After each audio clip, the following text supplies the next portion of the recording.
Exemple tout bête, je tape le mot beurette sur internet et c'est que des sites pornographiques. Pour vous montrer à quel point on est sexualisé. C'est très très grave. Et en fait, j'ai envie de dire, mais en fait, non, on n'est pas des beurettes. Stop, en fait, stop. Arrêtez avec ce mot-là.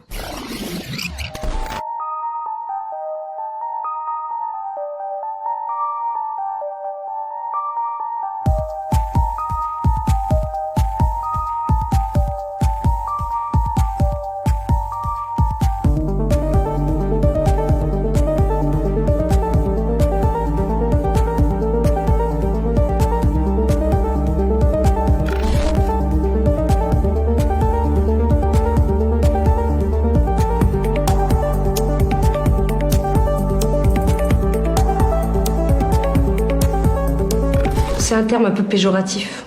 Non, je me reconnais pas dans ce terme. Disons que je m'identifierais plutôt comme une Française d'origine maghrébine.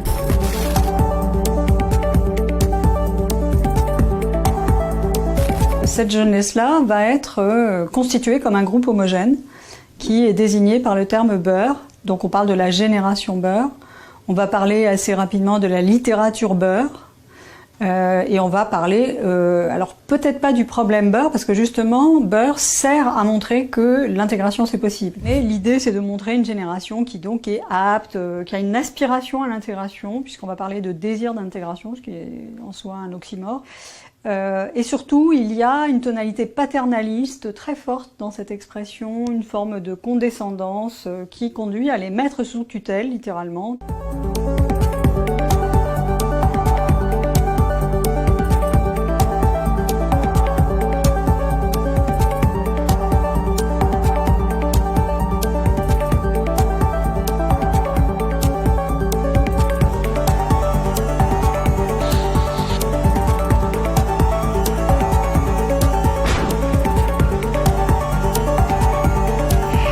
Très vite, évidemment, il faut nommer celles qui vont devenir en quelque sorte les modèles d'intégration, celles dont on attend que l'intégration soit démontrée de façon éclatante.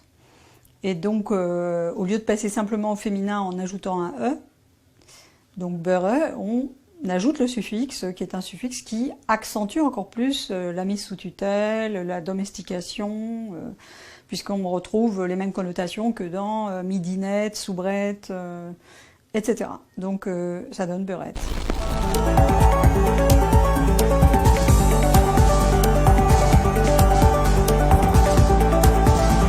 La beurette est un objet sexuel, et à ce titre, donc, on peut lui renvoyer qu'elle cède à la prédation sexuelle des Blancs.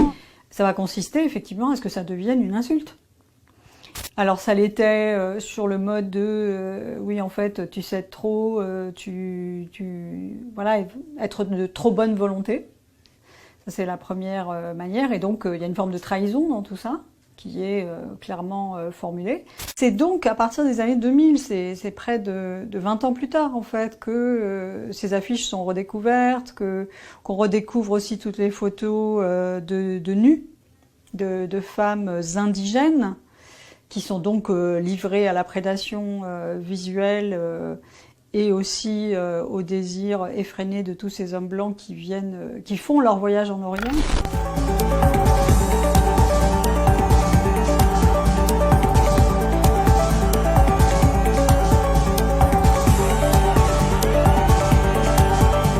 Nous, les femmes, on peut pas s'approprier vraiment le mot beurette comme les hommes ils peuvent s'approprier le mot beurre, parce que le mot est trop piégé avec sa connotation sexiste. Et on voit bien qu'on peut pas avoir de prise sur les stéréotypes. La beurette, c'est typiquement une figure orientaliste. C'est une figure qui est à la fois d'une femme qui doit effectivement être attirante, belle, désirable, mais surtout qu'on peut s'approprier, qui devient un objet sexuel, qui devient un objet sur lequel il faut prendre l'ascendant.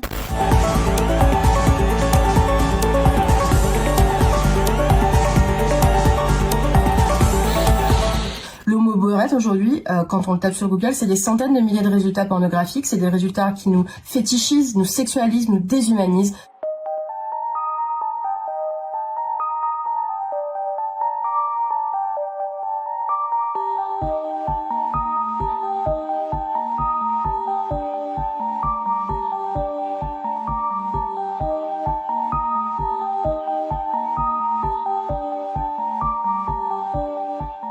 c'est un cliché à la fois sexiste mais aussi raciste, puisqu'il ne renvoie qu'aux femmes arabes.